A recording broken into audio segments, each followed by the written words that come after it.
Welcome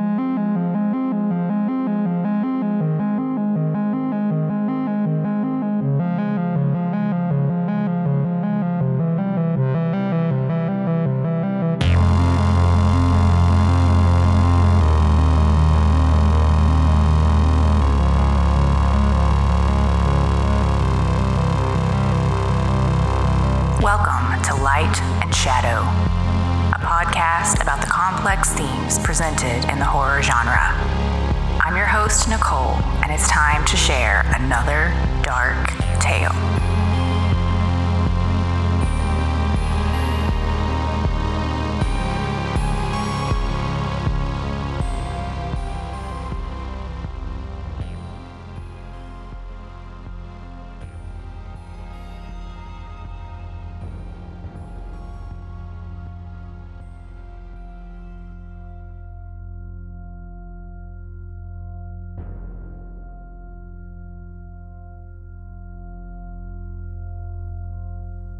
Greetings, brothers and sisters, and welcome back to the Religion and Horror series.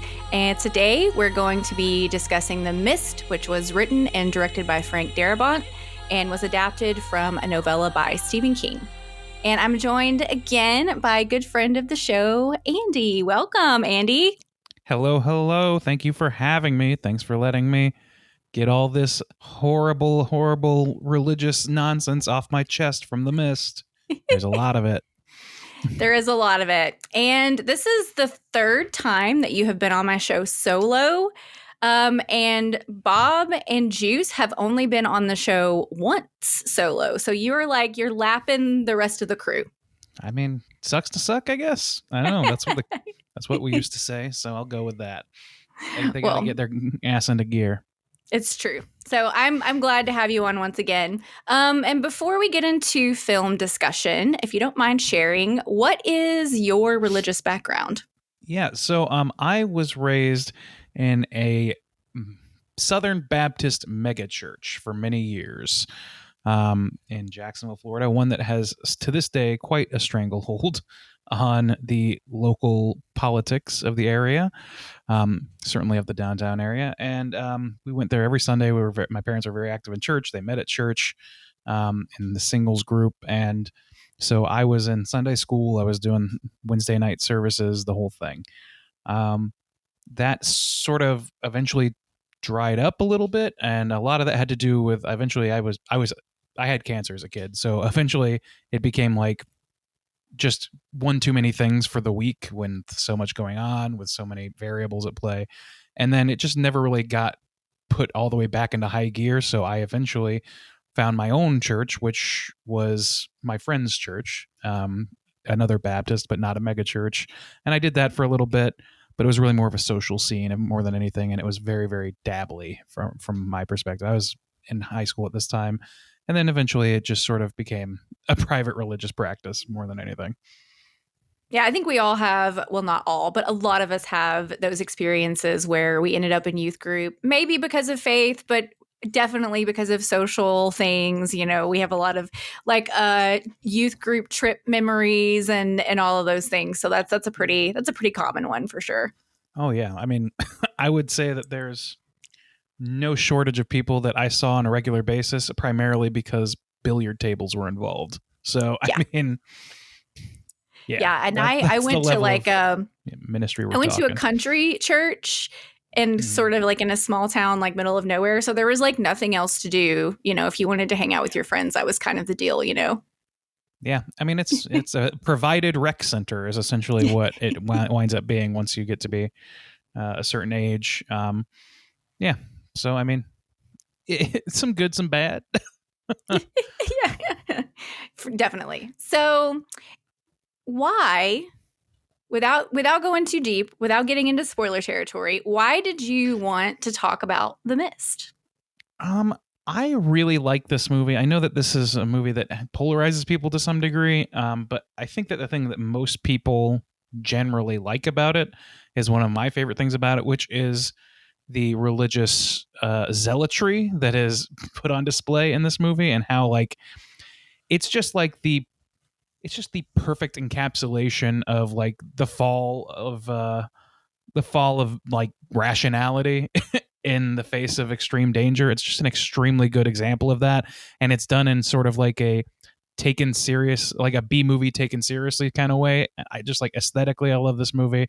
There's a lot of like what you can't see is scary sort of thing. There's a lot of great effects, all those sort of things. But like the religious aspect of it, that whole thing is just, I think, so central to everything that happens in this movie. And when I think of religious horror, like Mrs. Cormody is like number one on my list of people I think about. It's a very critical view of religious institutions. Yeah, I when I was first thinking about doing this series, The Mist did not immediately come to mind, oddly enough, because I love The Mist.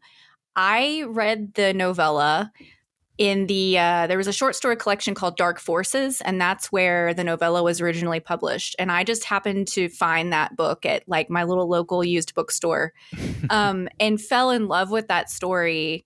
And probably 5 years before this movie came out. And so when I heard they were making a movie, and then I heard Frank Darabont was at the helm, I was just stoked for this movie. So I was there like opening weekend, ready to go.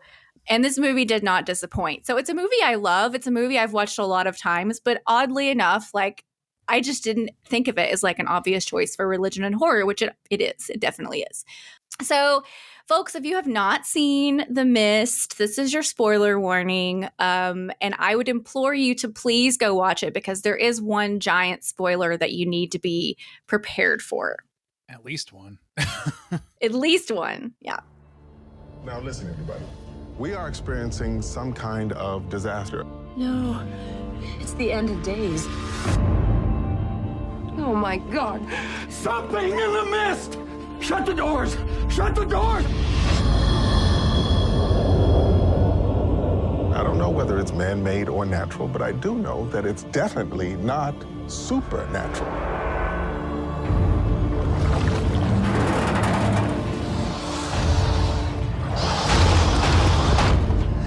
Nobody else heard that sound?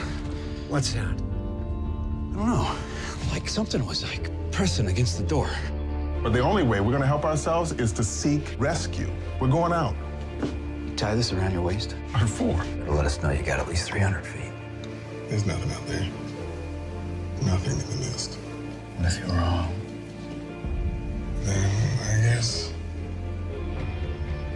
that joke would be on me.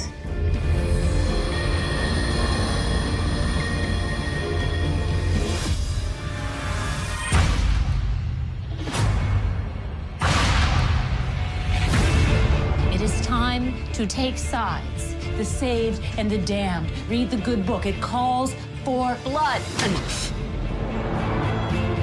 Think something got in? Guys, I hear something.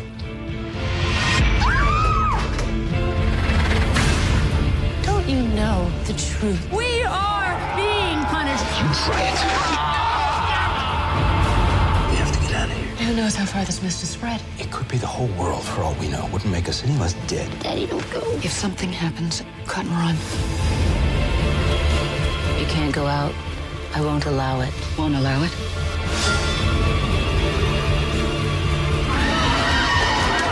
It was them who brung down the final wrath upon us. We want the boy. That's what brung down the wrath of God. Promise you won't let the monsters get me. A severe thunderstorm strikes Bridgeton, Maine, causing a tree to fall into the lakeside home of artist David Drayton, his wife Stephanie, and their 8-year-old son Billy. While surveying the damage the next morning, they notice a thick mist advancing over the lake. David and Billy leave for the town with their neighbor Brent Norton to buy supplies. From inside the supermarket, they watch police cars speed down the street. A terrified local, Dan Miller, runs into the store and warns of a danger lurking in the mist. As a siren sounds, store managers Ollie Weeks and Bud Brown close off the supermarket, and the mist envelops the store. One woman leaves to go home to her children.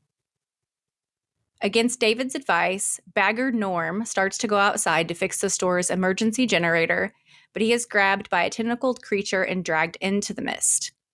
David and Ollie direct the customers to barricade the storefront windows.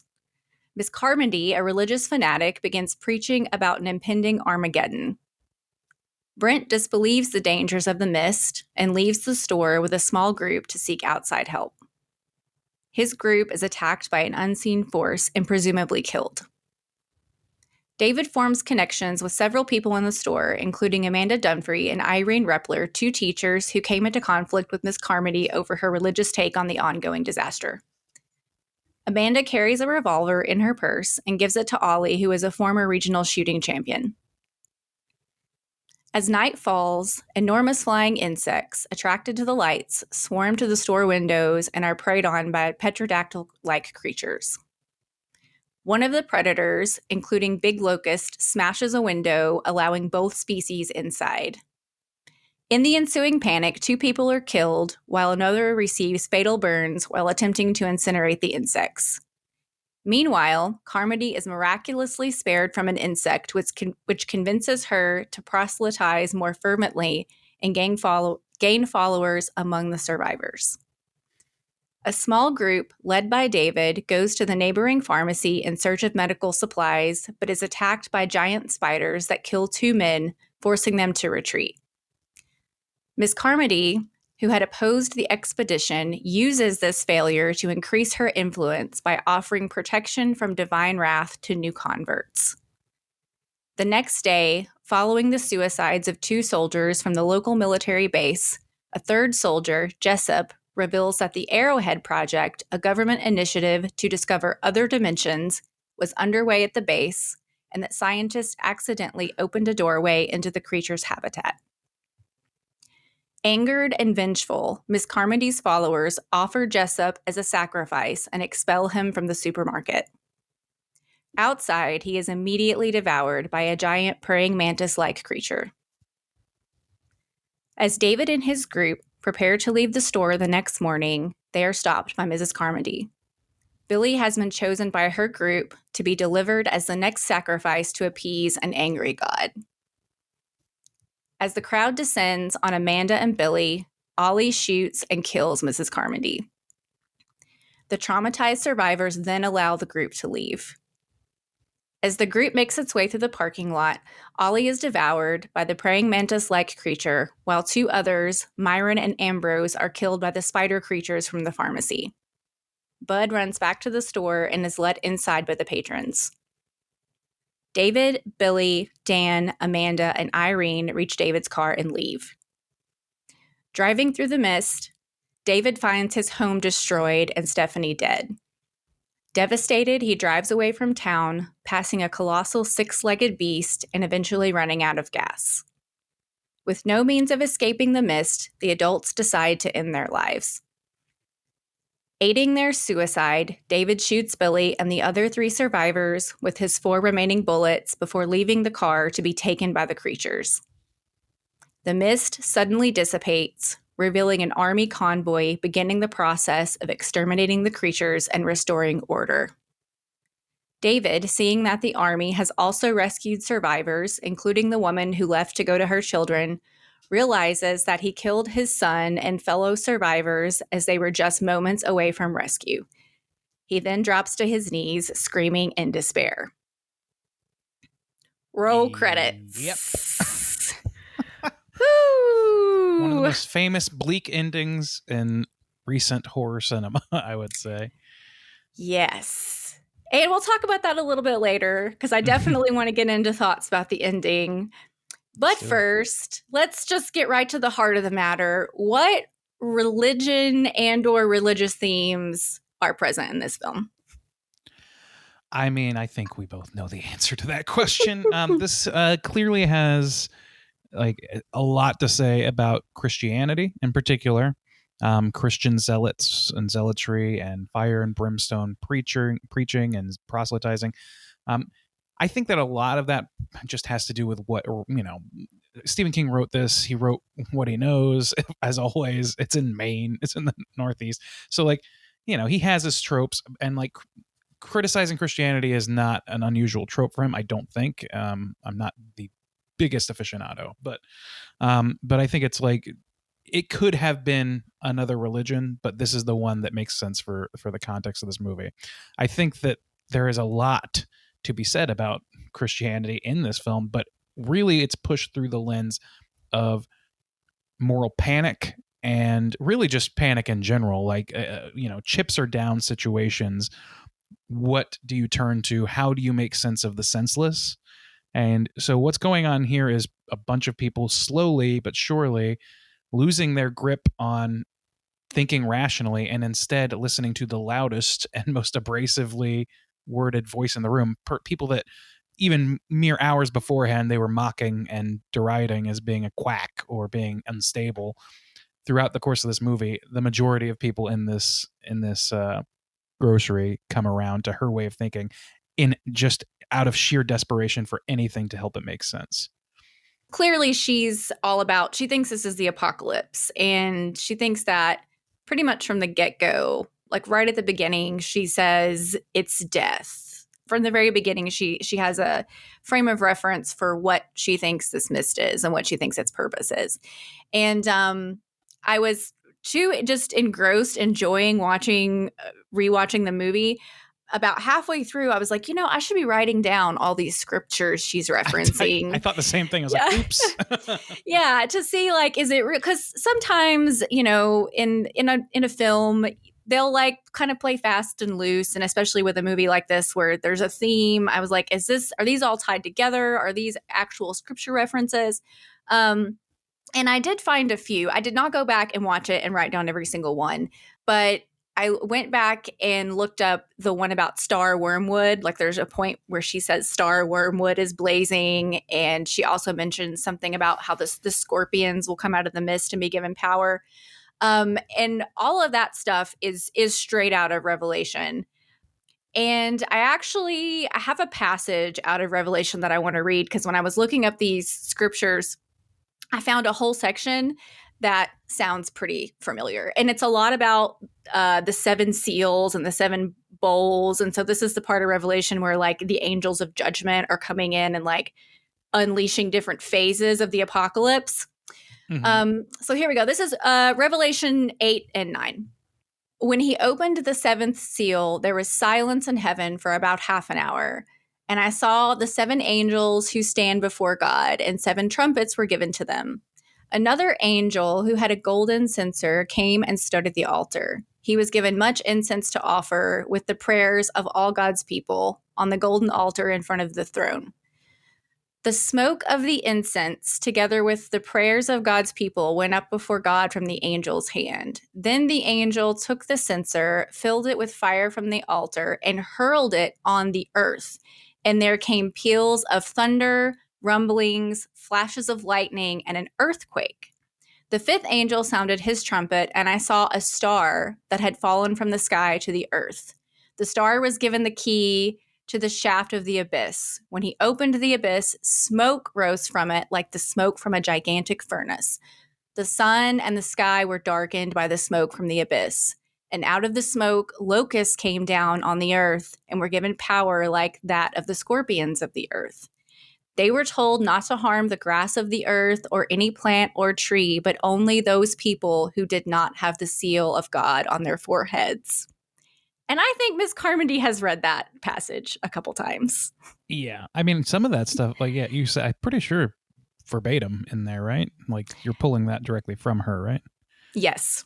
Okay. And yeah. I find that interesting because I don't know where Stephen King got the idea for this story, but I'm like, that little passage, like there's a lot of things that happen. If you wanted to say this is like a practical interpretation of what it would look like if this crazy thing actually took place. I was like, I don't know how familiar Stephen King is with Revelation, but you could make an argument that was like an inspiration. I like just hearing that back. It sounds a lot like that. That was what was the Prometheus of this idea. Yeah. Like obviously it's his own flair on it, but his own interpretation, his modernization of it.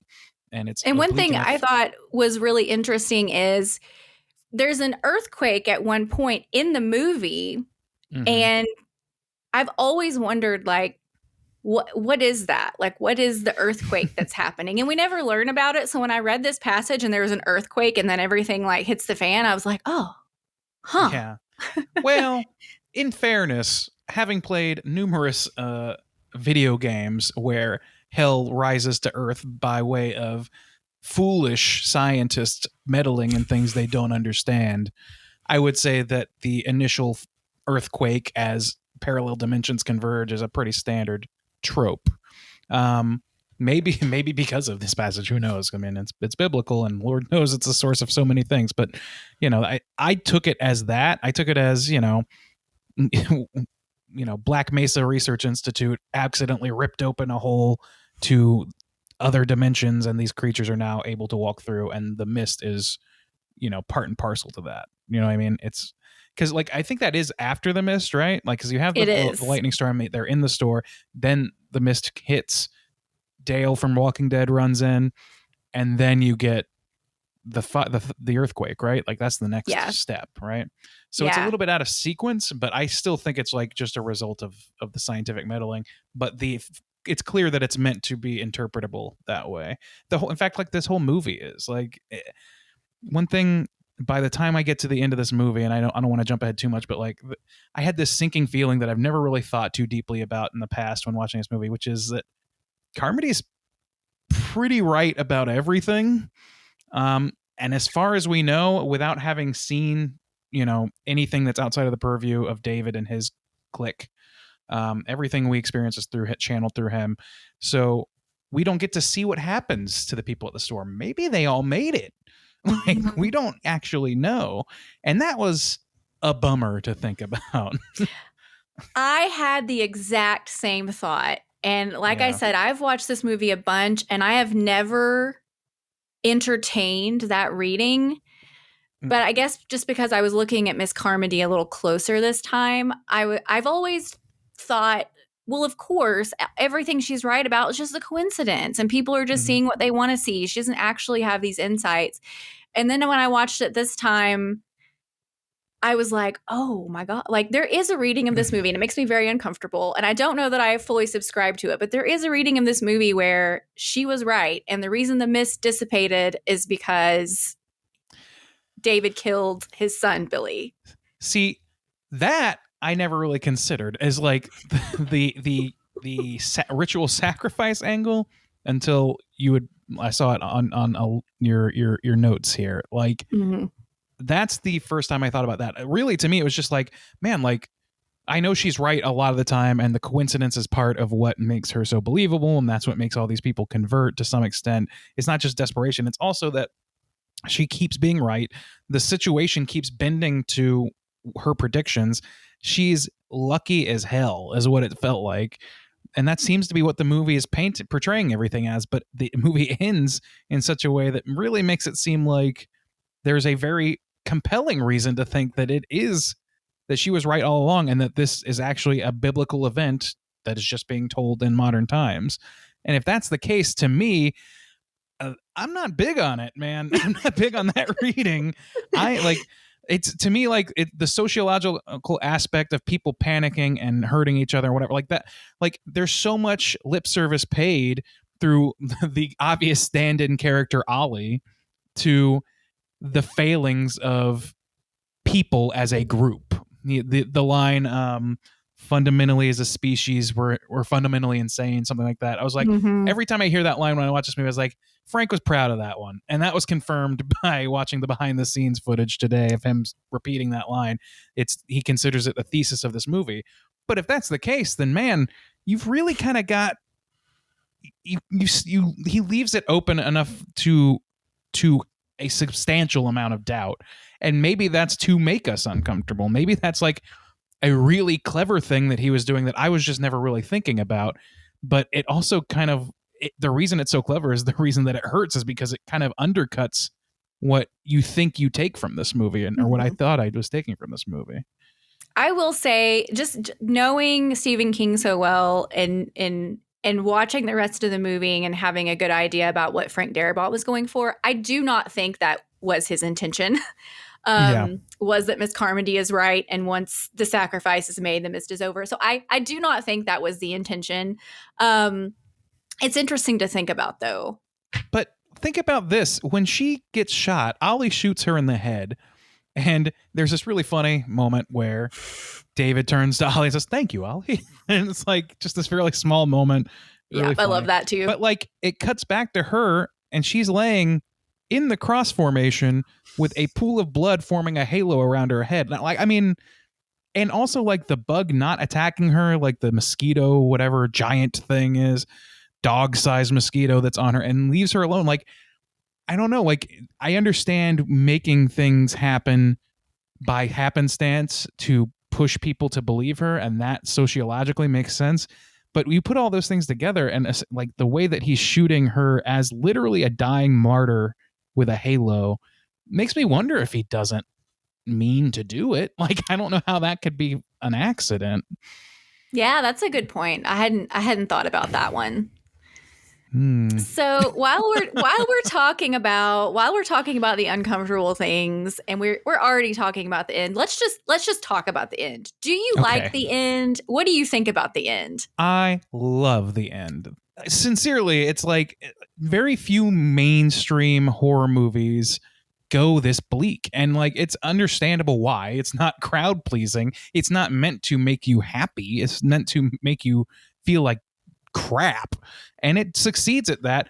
And the thing is, like, that's a full range of human emotion. It takes you to the darkest possibility and just makes you sit with that in a way that most movies just don't have the guts to do. And that's like, I'm okay with that most of the time. Tim, it's just refreshing to see a movie be able to go that route. And thematically with the rest of the movie, it still tells a pretty compelling story. It's just like this whole thing, like he kept his promise to his son that monsters never got him.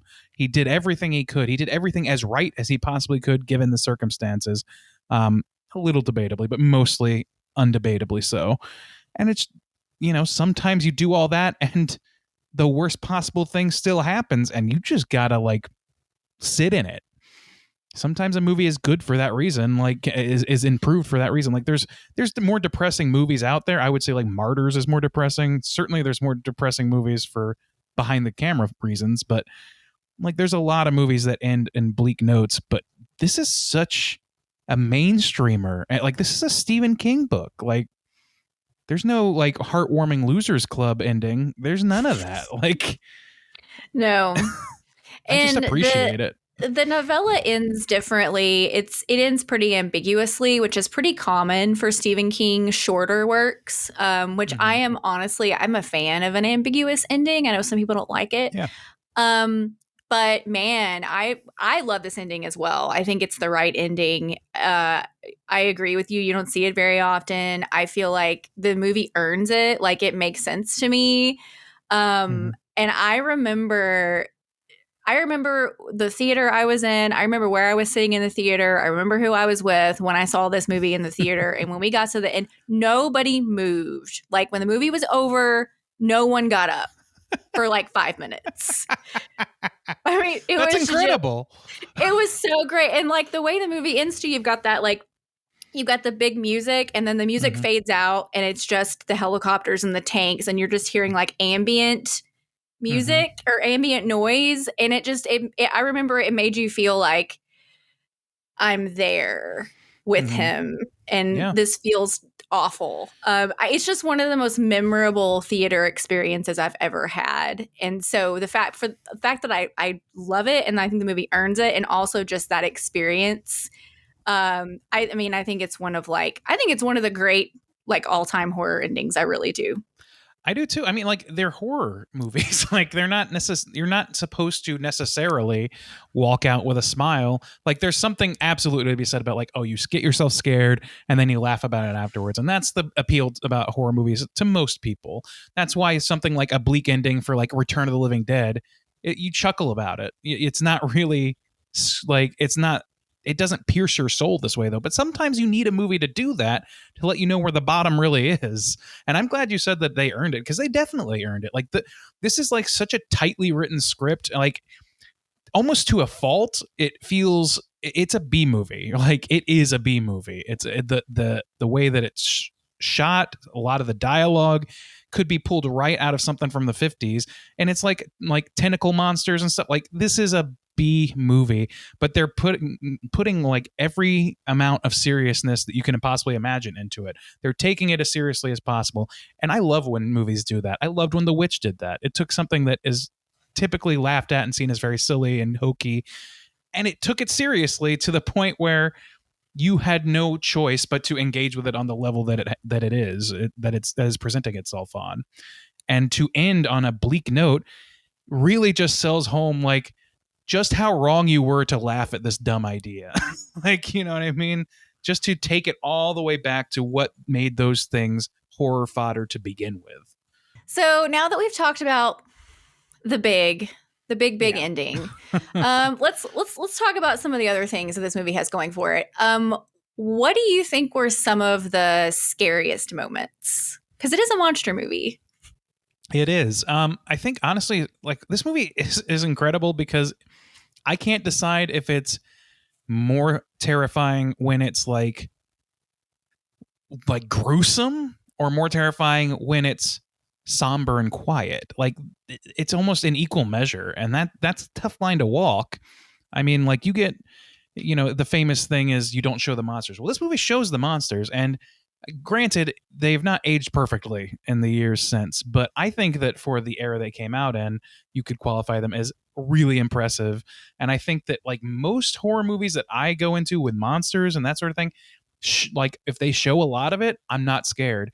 Not the case in this movie. And I think that has a lot to do with the biology of these monsters. The way that they attack you are so unique. The way that they impact you. That mosquito bite on that woman's neck sticks with me so hard. It's horrific. The guy who like has spiders burst out of him as he is babbling on about his military police job is insane. Like it's just like great gore stuff. But at the same time, probably the scariest thing about the movie The Mist is the mist. Like you just look out and you see nothing, and people are just left to imagine what terrifying things are out there until they aren't confronted with it in the most horrific ways possible. It's a tandem bicycle, man. I don't think you can do one without the other.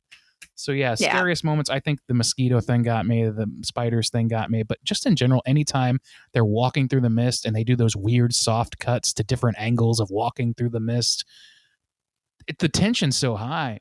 Yeah, I have similar thoughts. From the very beginning and even watching it again this time, when we get that shot of the parking lot and we watch the mist roll in and the sirens are going off at the same time, that to me is a really chilling moment. And I think part of it is because I live in the center of the country. I live in Tornado Alley.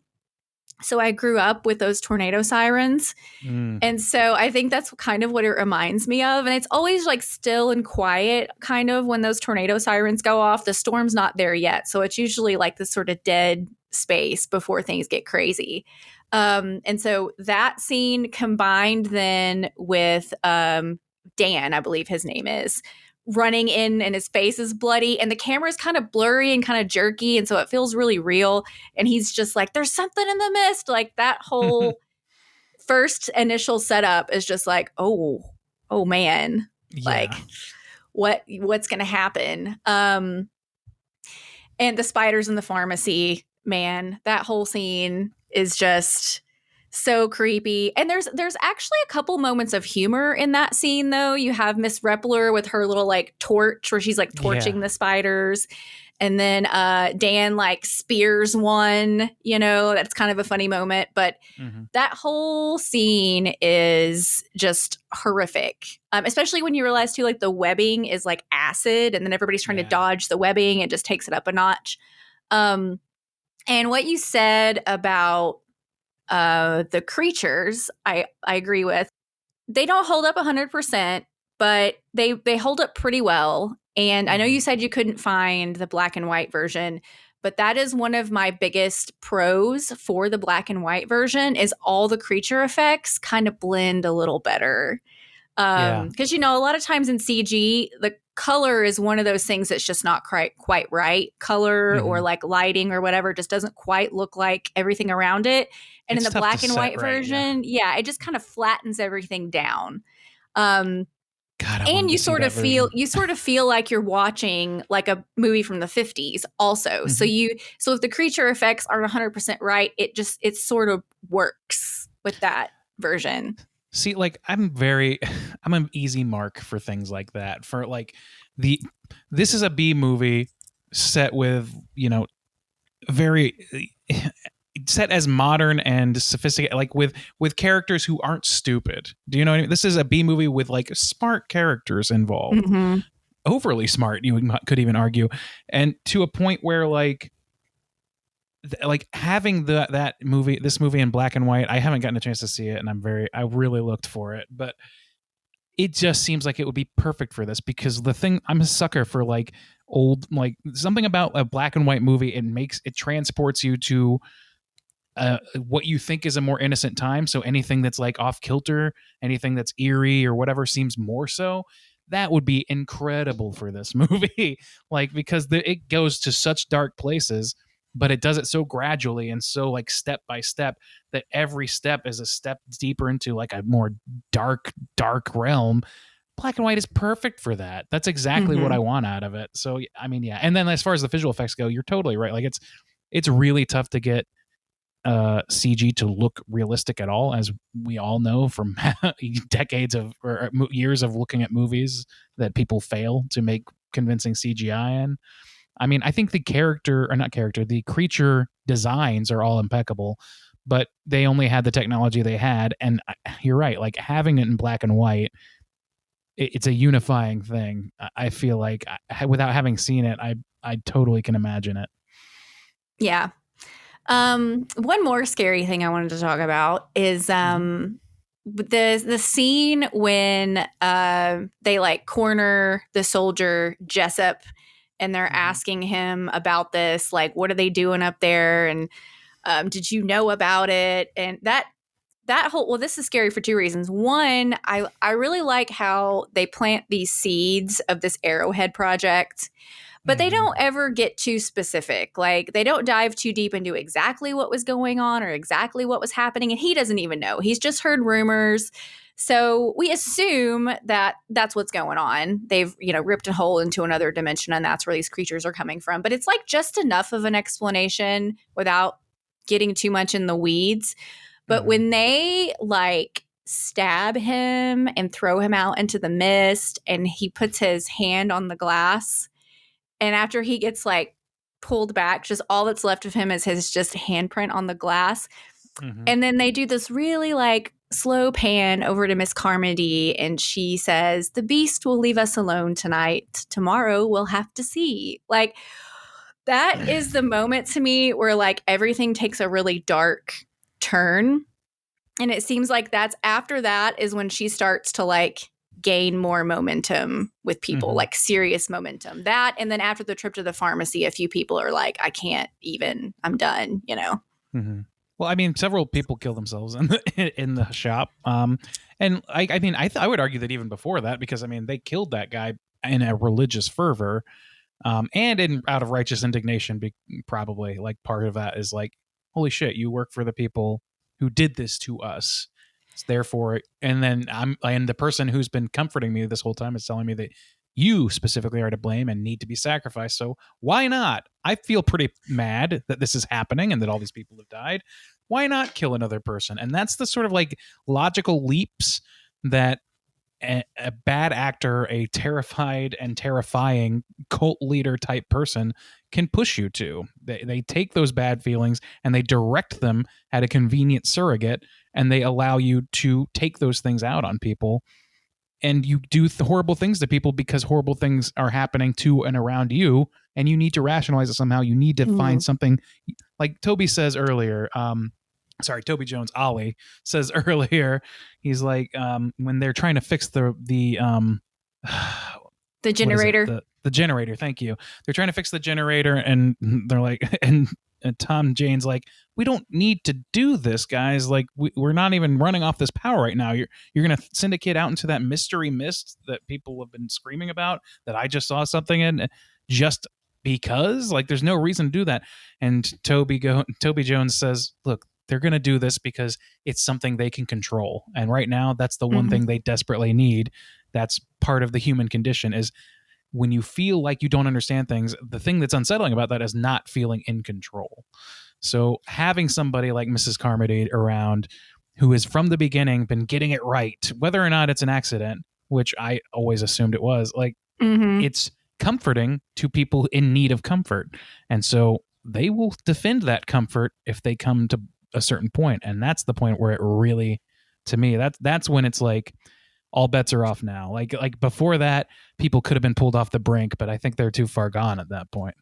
Yeah. And that is like the centrally both interesting and frustrating thing about this movie is watching this group of people. I mean, they don't know what's going on. Scary things are happening, but you've got Mrs. Carmody who's convinced of one thing. And then also you've got Brent Norton, the neighbor, is like, well, there's nothing in the mist at all. This is just a bunch of garbage and I'm going out.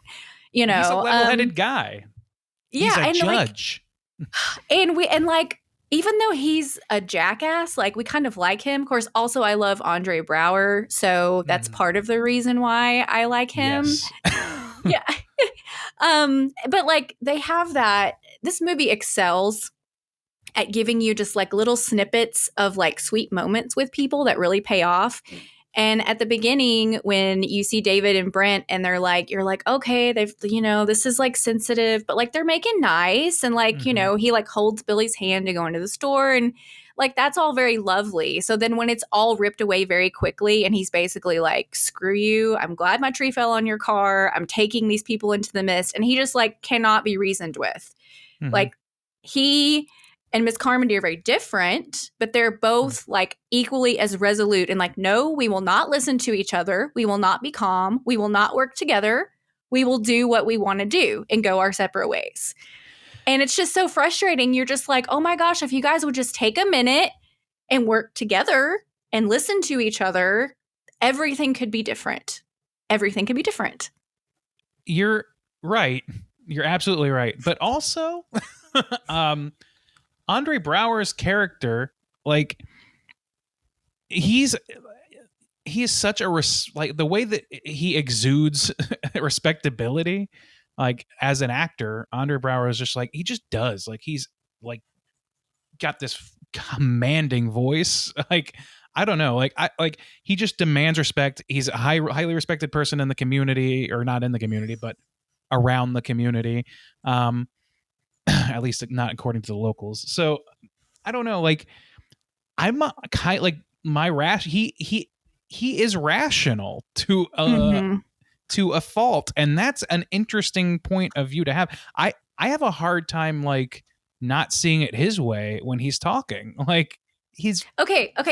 Sorry to interrupt, but that is one of the things I wanted to ask you is if you were in this supermarket, like, who would you go with? Would you choose to leave? Would you choose to stay? Even after Miss Carmody is like proselytizing, would you choose to go with David? Like, at what point would you leave this supermarket, or would you not?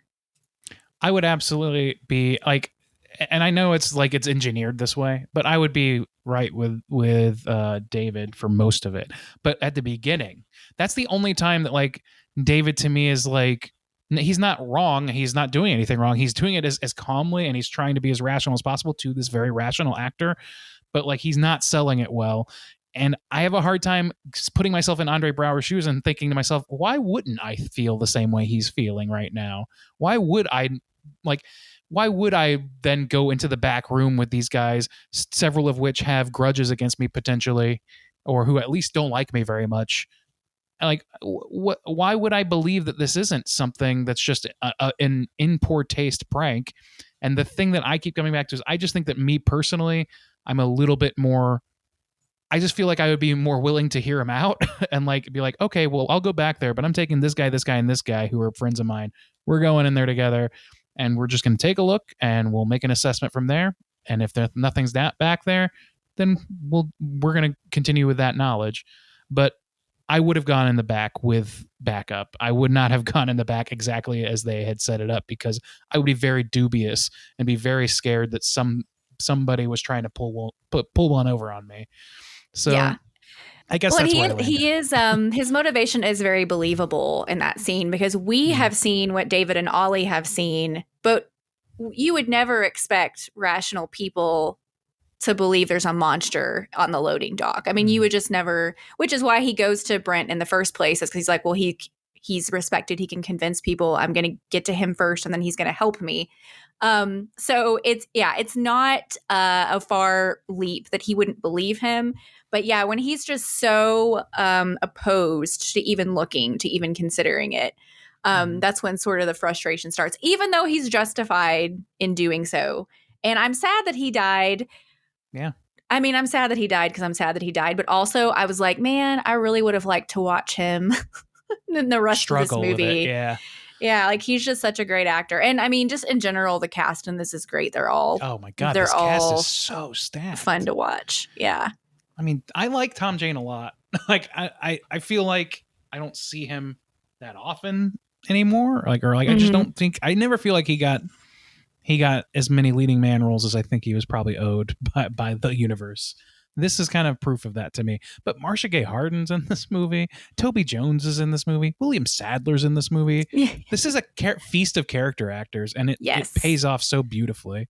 But yeah, like Andre, like the thing about Andre Braugher's character is, as much as like all that stuff, I would be very dubious. You also had Dale run in with a bloody nose saying there's something in the mist. And at the end of the day, I'm like, do I trust this man's account? Do I trust this other man's account? I would be more willing to listen because that happened. Yeah. And that did not seem, I mean, he seemed very rational, just upset. Like he seemed like genuinely just something crazy just happened. They popped him a Xanax. Is bleeding. Like, clearly it's not, you don't give somebody a Xanax because they're acting that well. You'd give it because they're freaking out. Right. Like, I don't know.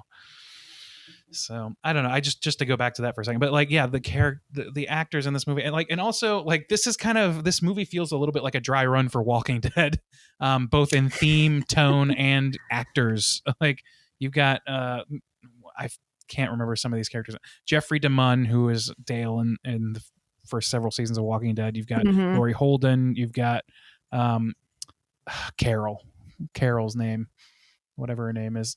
You've got so many characters or actors in this movie that transfer over, and those are some, like Jeffrey DeMunn is in several Darabont movies, if I'm not mistaken. Like he's in Green Mile. He might even be in Shawshank. I can't remember, but you know, like he is in Shawshank. He's one of the prison guards in Shawshank. There you go. So I mean, it's just, man, it's just a feast for character actors in this, and I love a good character actor. I really do. William Sadler's so great.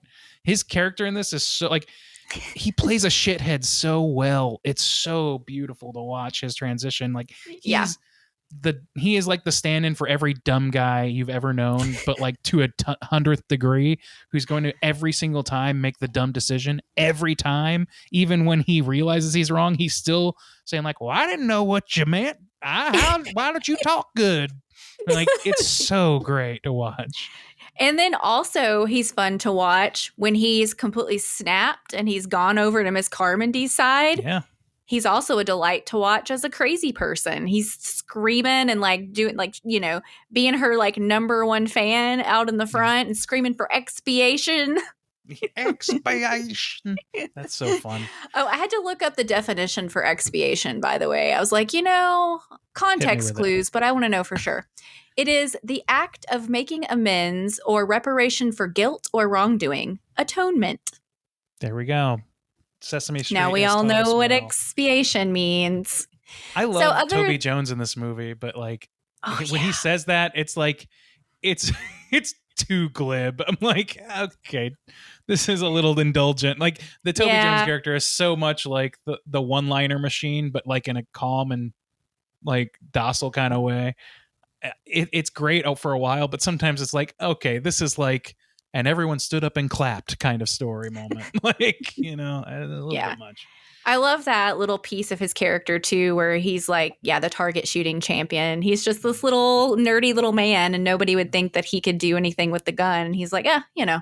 Well, yeah, people look down on him. He's literally a bag boy. And like, that's one of the things that they don't really dive into too much in this movie, is like how people's station in the world change based on catastrophic circumstances. They deal with it with Marcia Gay Harden's character, obviously, but like for the most part, people, I don't know, people are just kind of like reeling in this movie and not really like the hierarchies aren't fully well defined until kind of towards the end, or redefined, I guess I should say. And by then it's like so many of these characters you don't really know, you don't know where they land on that hierarchy structure.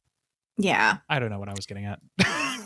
No, that's something I hadn't thought about. That's a whole other, there's lots of different lenses you can look at this movie through. And that's one of them that I have never thought about. But yeah, everybody kind of shifts. Because at the very beginning, like you were saying, they're basically just like, oh yeah, just so you know, Mrs. Carmody is known for being unstable. Nobody wants to listen to her. And then, yeah, she slowly becomes the most powerful person in the room.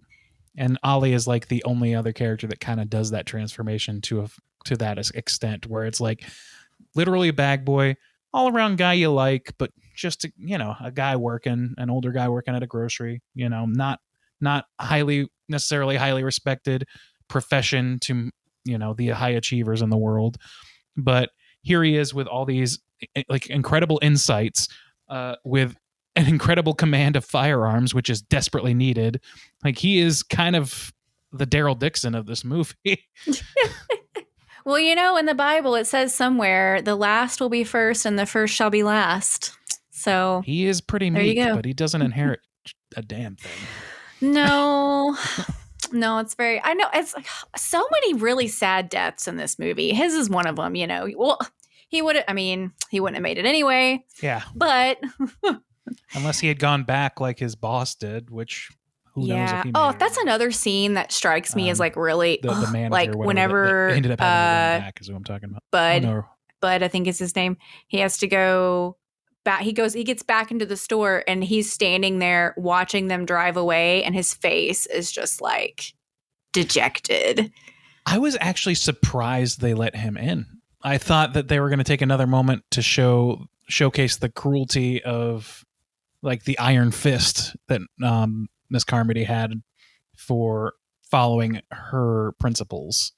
I guess at that point she's gone, but like maybe that's the key, is that she at that point is dead, and so they don't have a religious zealot leader to really brain the fire and brimstone down. But even then, like I would have thought William Sadler's character would have been like an angry, vengeful little jerk enough to just been like, nope, you're out. You said no, and you killed them. You're one of them, not one of us. One of them. Yeah, and just let him die. She had such like a stronghold over those people. That's actually this leads me into another thing I wanted to talk about, is just other than scary stuff, like what moments like resonate the most. And that was one for me whenever after she gets shot. And I mean, people just drop their weapons and they no longer are trying to stop this group. It's like, they were all ready to kill a child, and in a moment, it's like they come back to their senses. Shuts down. Yeah. Well, do you think they came to their senses? Because I think they were all like shocked, and like you're right, like the hive mind. I feel like there was a hive mind mentality that caused them all to just be like, oh no, and it's that and a gun. Obviously, they all anyone. Oh, they're serious. They're shooting people now. I don't want to be shot. I don't have a gun. I'm not going to jump into this anymore than I already have. But so there's some self-preservation there. But I don't know that.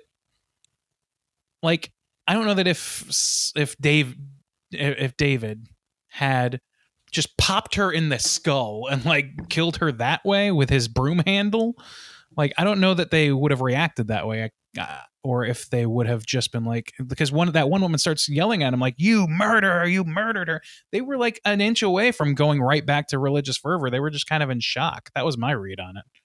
Yeah. I mean, I think they were definitely in shock, but I do think that, I don't know, I think she was really the driving force, and she clearly brought out the worst in them, and they were ready to do whatever she wanted them to do. But without her, I think they might have gotten back to where they were, but I think it would have taken them a long time to sort of regroup, you know? Because, the one woman was initially like, yeah, you murdered her. Even though they were ready to murder someone.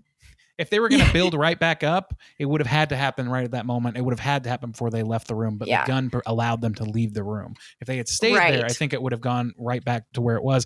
And maybe that lady who was yelling at them becomes the like de facto next leader. The thing is, like, the truest believer is going to pick up where the last true believer left off, regardless of how horrible it is, and they're going to put their own spin on it eventually.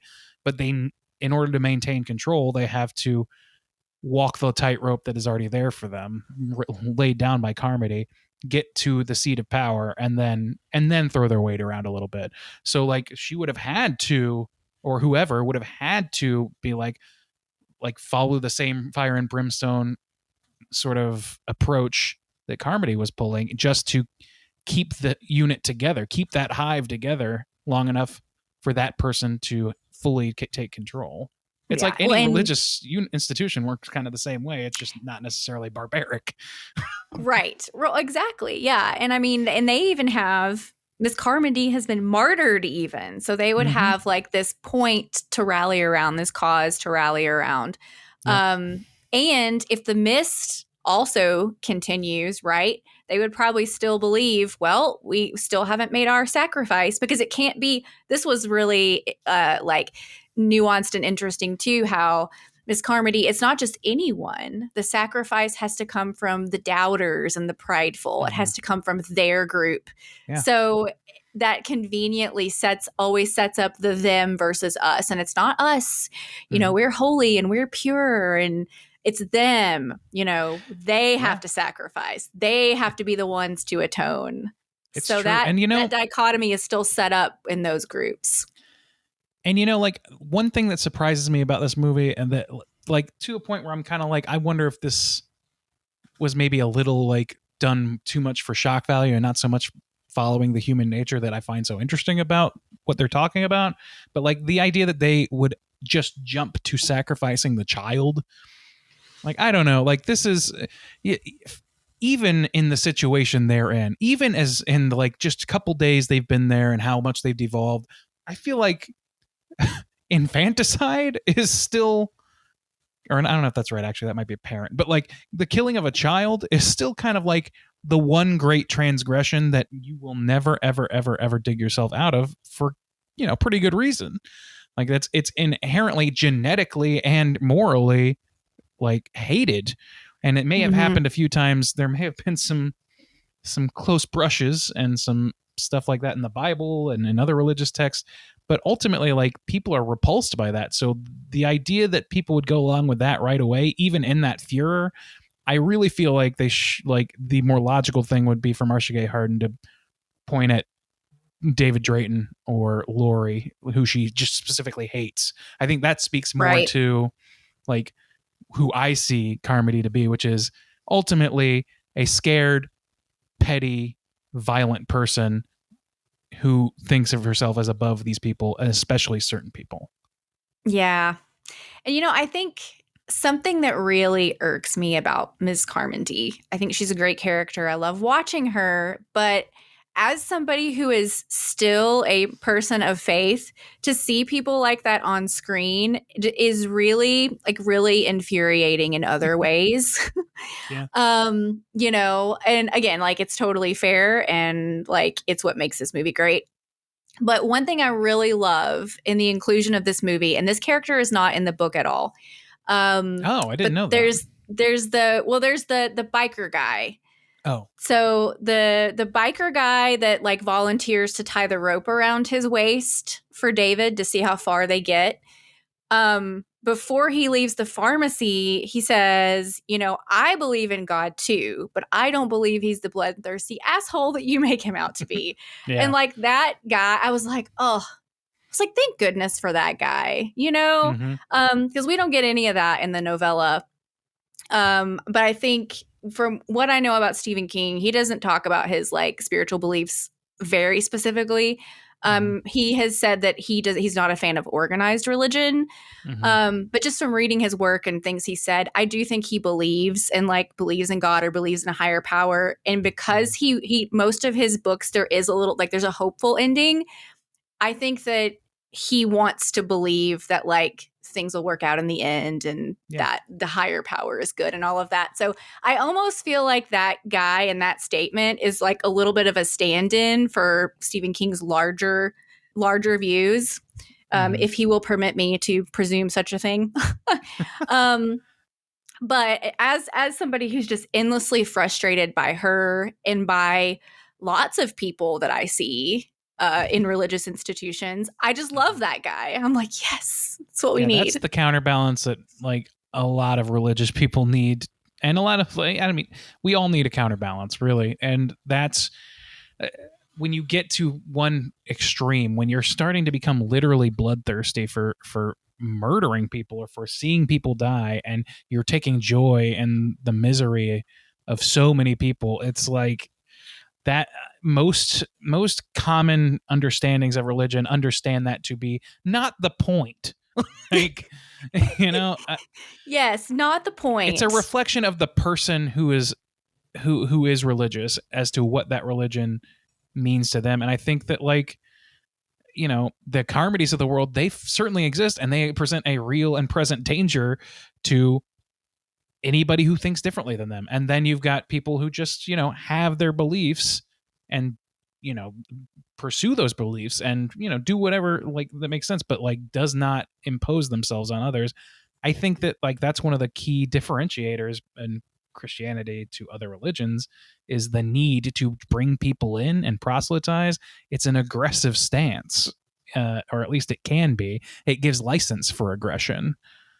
So Right. I think that's something that's really hard for people who are more demure and more open-minded to grapple with. Certainly it's one of the things that turned me off to organized religion. So. Yeah. And you know, it's under the veil of if you're Miss Carmody, it's under the veil of absolute righteousness and the will of God, but it also comes under the veil of like, oh, but this is for the good of those that I'm trying to reach, you know? So you have sort of this like the ends justify the means type situation that you're set up with, which again in this movie is kind of present as well. So in a system where it requires that you believe in spite of lacking anything to validate those beliefs, like it just gives it basically is just like your impulse is right, period.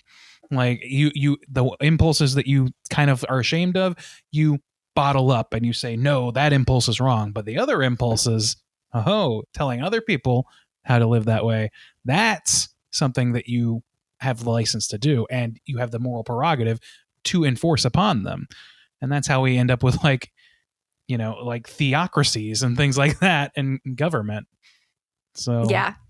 Let's just say this. I think Miss Carmody spent a lot of her Bible reading time in the Old Testament and in Revelation, and I think she just skipped over a lot of the New Testament. That's well, I want to know what passage the line, if I want a friend like you, I'll just have a little squat and shit one out. I want to know what's the verse there.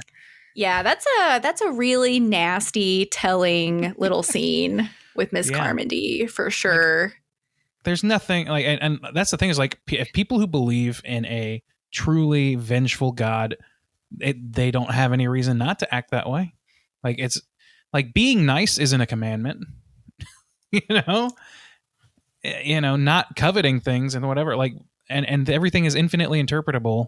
So those people can totally exist and self-justify and self-propagate. And if they are charismatic enough and in chaotic enough times, they can get people to believe them. And that's why, I mean, we see cults formed around that exact phenomena all the time, Christian or otherwise. Okay, I think we're rounding the corner here. Yeah. So is there anything else you want to dive into before we get to our final thoughts? Is anything in your notes or anything that we didn't touch on? No, I'm very freewheeling talking about this. I think that I just spilled my guts. So that's what brung it down on us. That's what brung down the wrath of God. Hey folks, editor Nicole is breaking in here because I got caught up in the conversation and there are a couple of points that I wanted to talk about that I forgot to bring up. One of them is the mother in the beginning who leaves to go back to her children because she can't leave them alone. She asks for help and no one will help her. At the end, she survives. And I'm like, I feel like that means something, but I don't know what. Like, what does that mean? And then also, just in general, I wanted to talk about, like, what is this movie saying beyond just like religious fanaticism is bad. That's very obvious with Miss Carmody. Like, we get that. So I was like, is there anything else going on in this movie beyond just that? And I think those two things can possibly be kind of linked. There's a lot of faith in this movie. And I'm not just talking about religious faith or Miss Carmody's faith. There's a lot of taking a leap because of what you believe, even though you don't necessarily have proof. And a lot of them don't really end well. But the mother is kind of the one ray of hope in that. She had to step out for her children, not for herself, and it paid off. And it makes me wonder if other people had joined her, had offered to help her and go with her, would they also have survived? So clearly, Miss Carmody, we understand exactly what her faith is and what she believes. You know, her faith is, she has faith in the fact that this is the apocalypse and this is the judgment of God. She believes she has all the context and knows everything about it and is willing to carry out whatever means are necessary in order to deliver her and her people from this situation. Brett Norton, he has faith in the fact that this isn't even real. You know, there's nothing in the mist. We're just going to leave the store and it's going to be fine. And it doesn't pay off for him. No, we don't know for sure that everyone in his party died. But we know at least a few of them did because we hear the screams and see the monsters. And then, of course, we see the back half of the guy who had the rope tied around his waist. And then also David and his group have to take a leap of faith. They choose to leave the store because they believe that taking the chance and going out into the mist is better than whatever may befall them in the grocery store.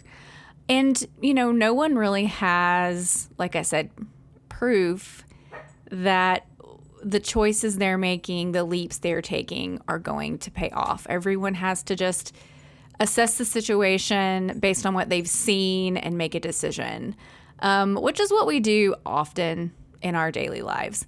But back to David, I mean, I personally believe that his decision to leave the store was a good one and probably the right one.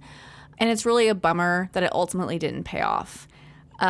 Even the fact that he chooses to end the lives of the people in the car and face the monsters himself, I mean, that's such a hard decision. But again, it's really the more kind of noble and kind decision in the long run.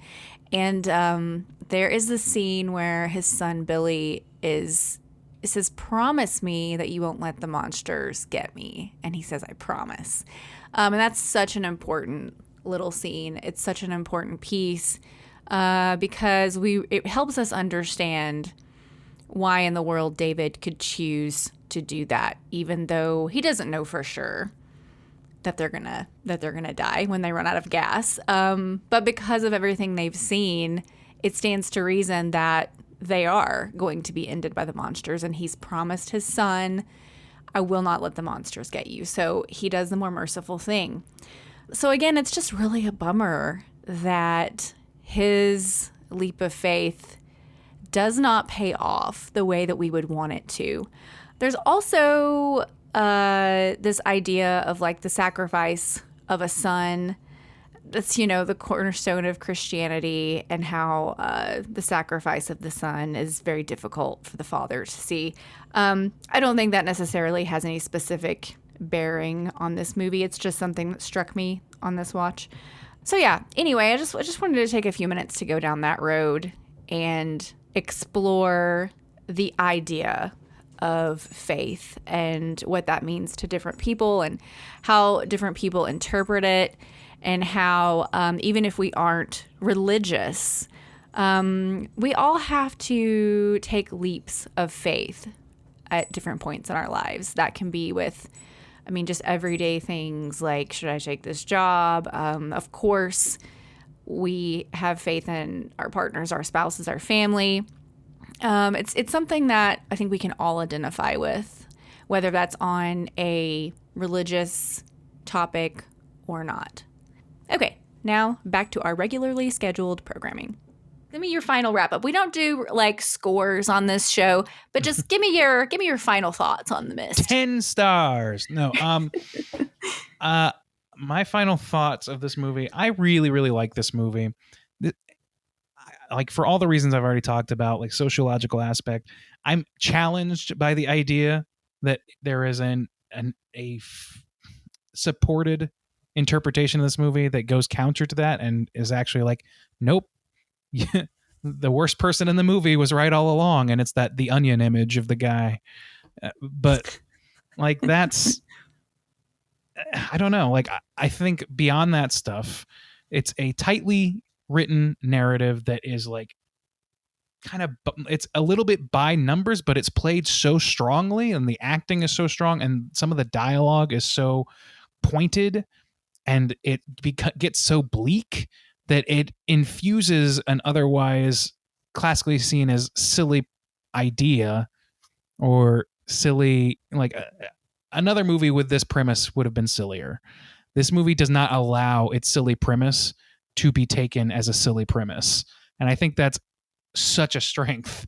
And it does it while still keeping true to, like, as much as it has sharp dialogue and things like that, it also has like dialogue that seems like it could be pulled right out of the 50s, and like it has moments that, like, some of the shots, like David at the end of the movie, as bleak as that scene is, and as much as it seems like that's like would never happen in the 50s, the way that they pull out the shot and like the swell of music that they do for a second, and just the way things are shot, they do like Dutch angles and stuff for this movie. They do a lot of stuff that feels perfectly in sync with older movies, but they're playing them so straight and so hard and infusing so much like vinegar into the concoction that it comes out feeling incredibly unique to me.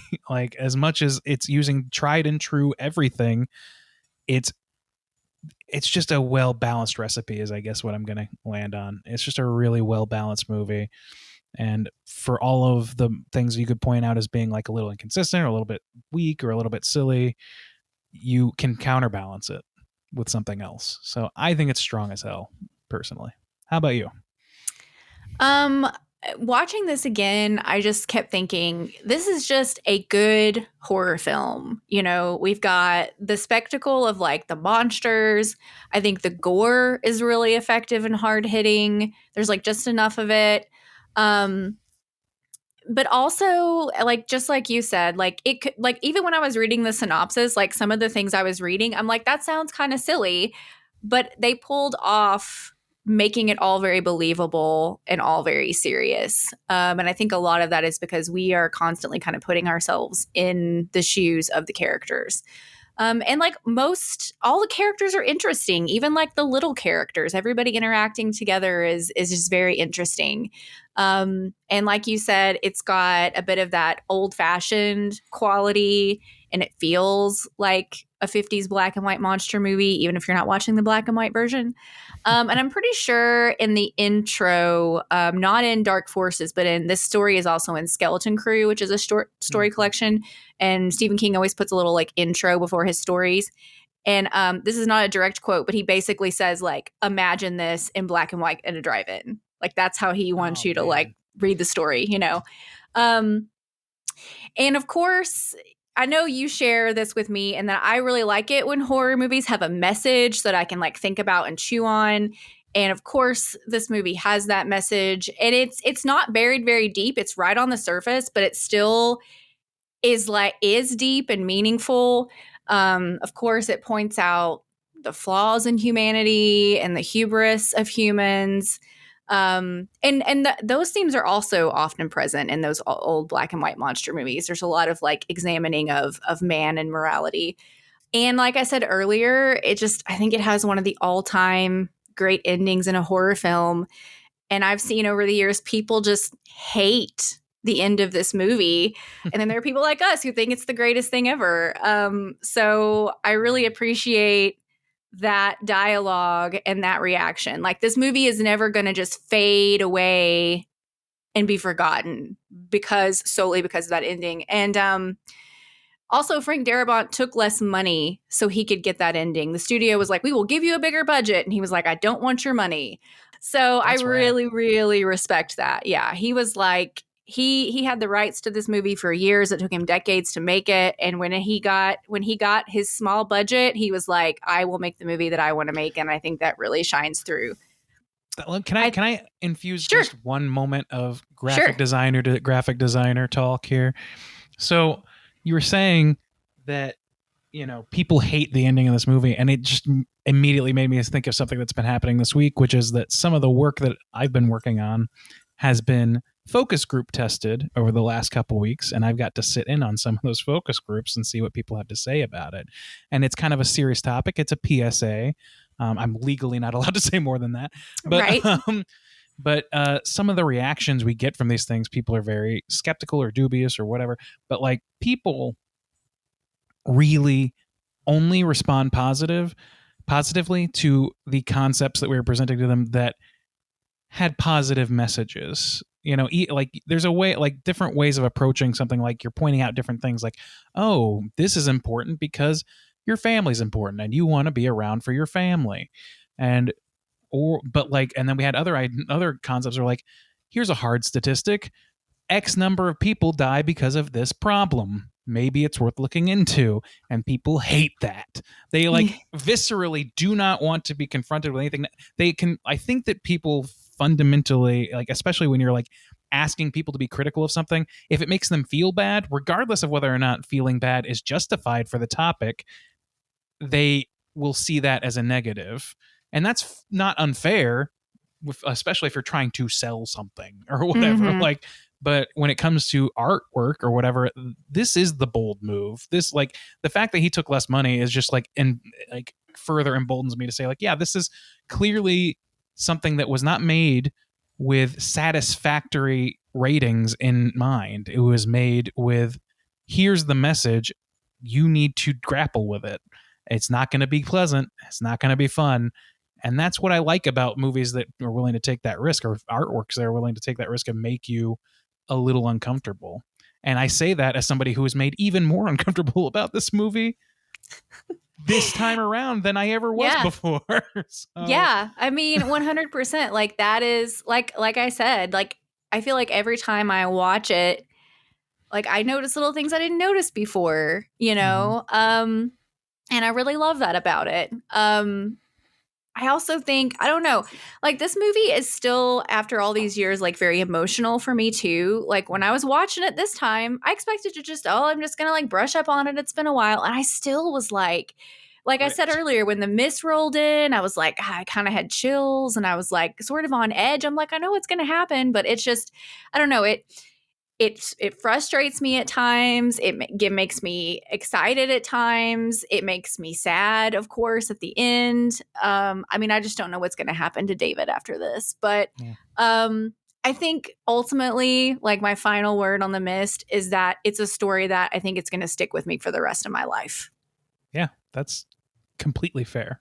Yeah. It's certainly going to stick through. Like you said, its reputation is going to carry it through. It's going to be talked about in horror circles for forever, and not just because it's got a cool iconic monster or killer in the center, or one of those other reasons, not just because it makes people laugh because it's so schlocky, but because it's got something going on under the hood.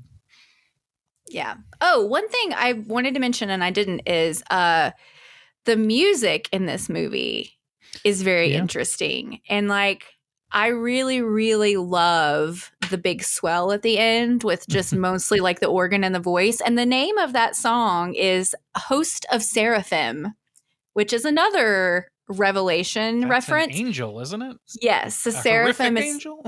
Yeah, I think it's the angel with the eyes all over it and the wings. But that song already existed, and the composer picked it for this movie.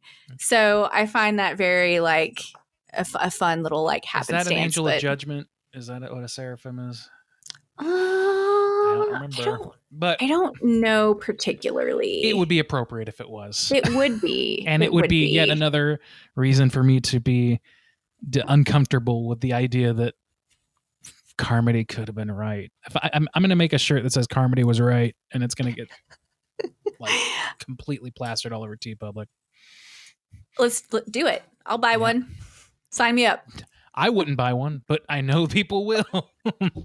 I know. It's like, oh, well, we may be chased out of places if we wore that shirt in public. There's a legitimate argument to say that this is a very Bible-friendly movie, which is shocking considering how many times I've seen it and felt the opposite. And I, was doing research on it, and there are people out there that are like critical of it because they're like, oh, it's a conservative view. And I'm like, well, you can read it that way if you want. But just again, because I know the source material and I know the people who made it and I have some idea of what their view of the world is, I'm like, I just don't think that's the intention. I just don't think that. In a vacuum, I could totally see it though. And I the more I think on it, the more apparent it is to me that is an intentional signal being sent to the audience. But I don't think it's because it's telling us that is the correct way to interpret it, but rather it's allowing ambiguity to continue to infest and make us doubt in the thing that even within the text of a lot of the movie, you are made to be sure of. And that Carmody's unstable, maybe not. If everything's in question, everything comes down to your personal belief. And so that's what's so terrifying is you don't know. What you don't know will cause you to behave in ways that are maybe unpredictable. And I mean, if that's not the core of the movie, then I don't know what is. Yeah, that's a good point. Frank Darabont continuing to make us uncomfortable. What a jerk. So, Randy, if you don't have any stories, that's okay. But I like to watch this movie during the summer for like lots of reasons. It just feels like a summer horror movie to me. Do you have any like favorite summer vacation memories you would like to share? Or like, do you have any like vacation gone wrong stories? Have you ever been stranded in a supermarket? Oh man. I mean, I've gone on summer vacations many times. I don't know. I don't have a whole lot of like really awesome summer gone wrong stories. I guess one, and this is kind of just like unfortunate. Towards the beginning of summer vacation when I want to say like 8, I was playing at a friend's house down the street, and he had a slingshot and a bunch of BBs and was shooting shooting BBs through his slingshot at cans or something. And somehow or another, probably, I mean, I have no reason not to think it was at least partially my fault. I wound up getting hit in the eyeball with the BB, and I had like a whole summer of not being able to see out of that eye and having to do like lots of work on it.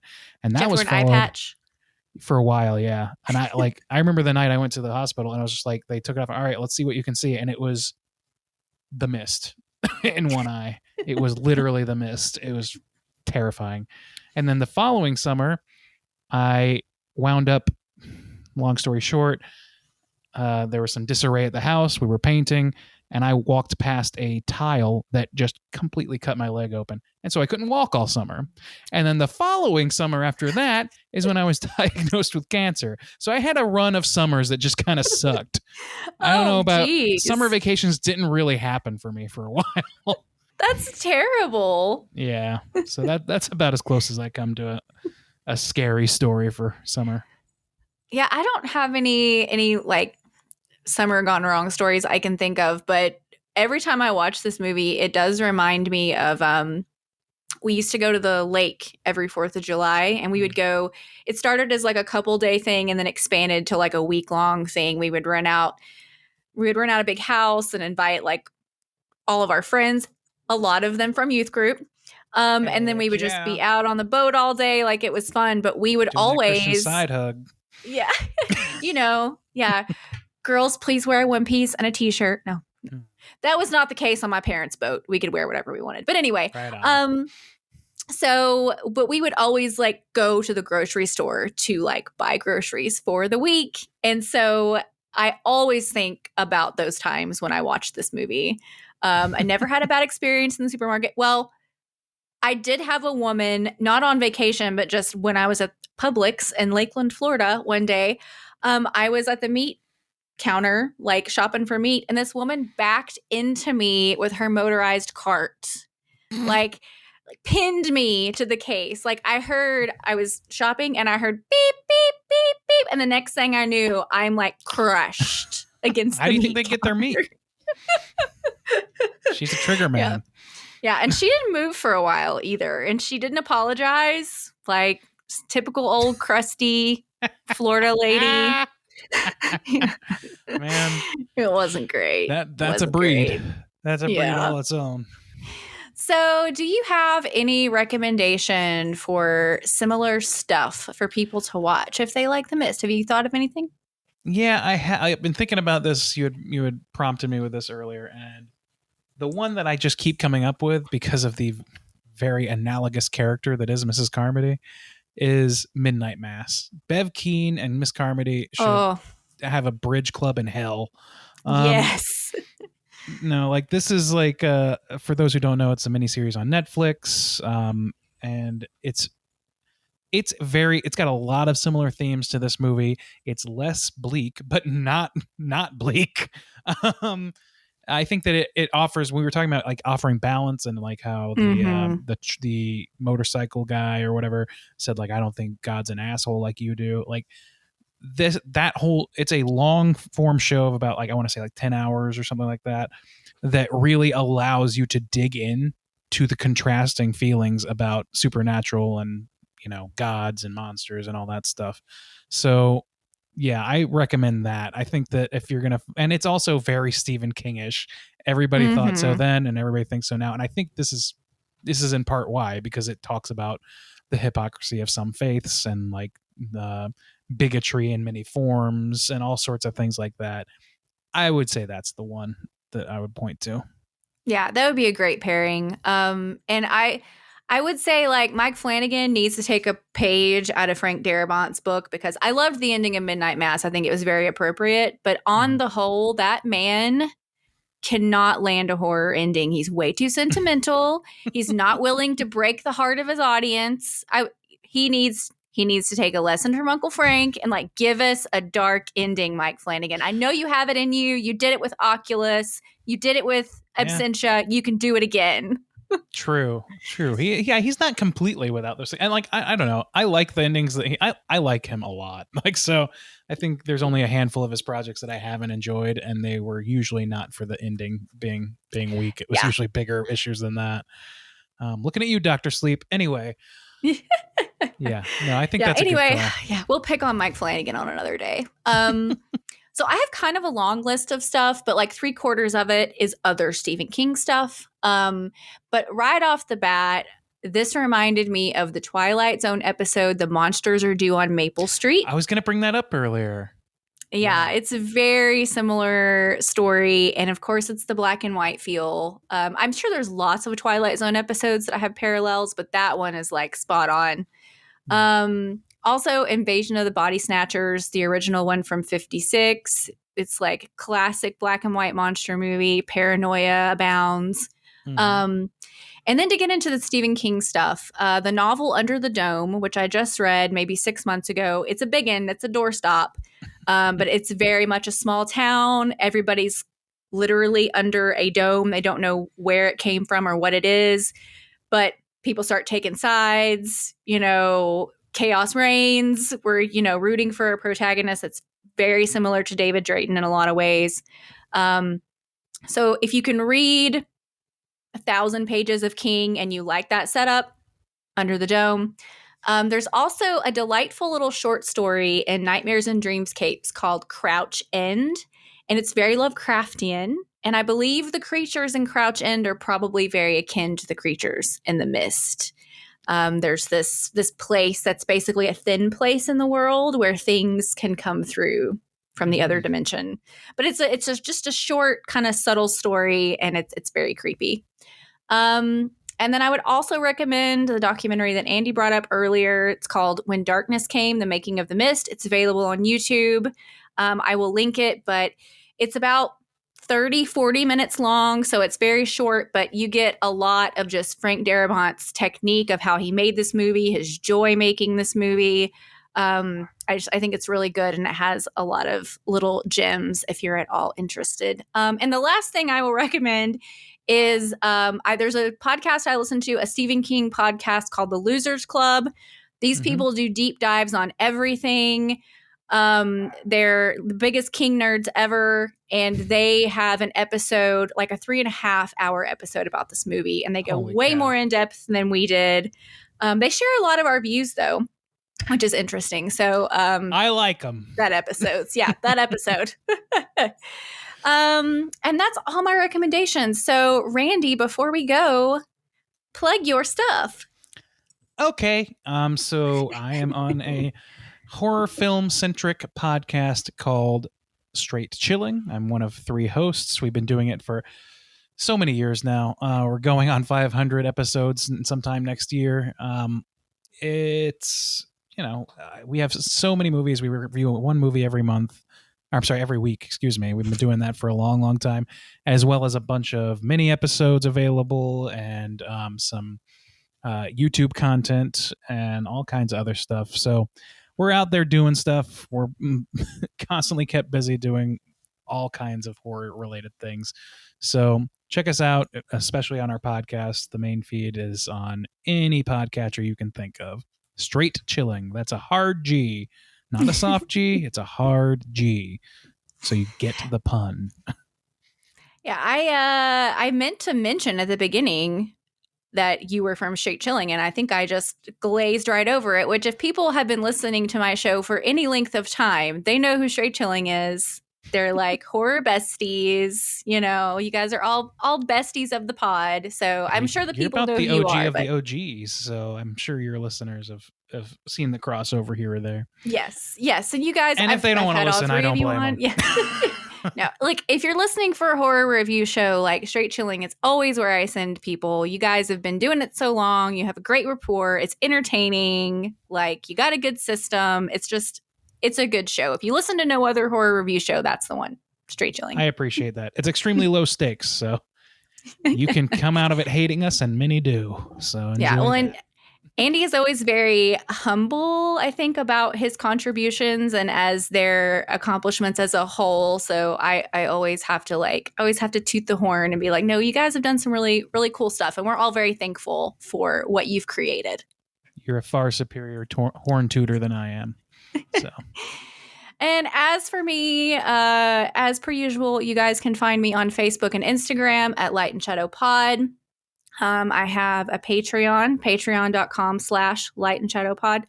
And I just retooled my tiers a little bit, and there's merch included on some of them now. So now that I'm putting out regular content again, I feel fine touting my Patreon. So if you love the show and if you want to support, please go check it out. Next month, I'm going to be covering The Sacrament and talking a little bit about cults. And my special guest is going to be my Jim mother. Jones. Oh. And so that's going to be a fun episode because I'm excited to hear my mom talk about her religious background because she was a preacher's kid and like her religious background is my religious background. I mean, she's the one that raised me in church. So I'm very kind of excited to have her on and get her perspective on some things. So that's pretty bold. I'm excited to hear you get told to sit up straight a whole bunch. Nah, she's so cute too. She takes all her notes, but like physically on paper, and then she has to like have her little piece of paper that she reads and checks while we record. Like she takes it very seriously, and she's guested on like Short Spots a couple of times, and so nice. I'm glad that I have a mom that's like cool and fun enough to sit down and talk about horror with me. Absolutely. Yeah. So until next time, guys, you know your homework. Go watch The Sacrament. The Sacramites. Go watch The Sacrament. And until next time, stay spooky.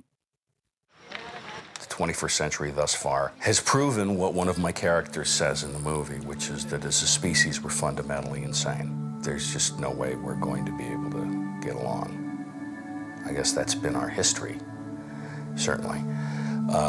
But it seems to be our future as well, which has, got me a little rattled and a little angry.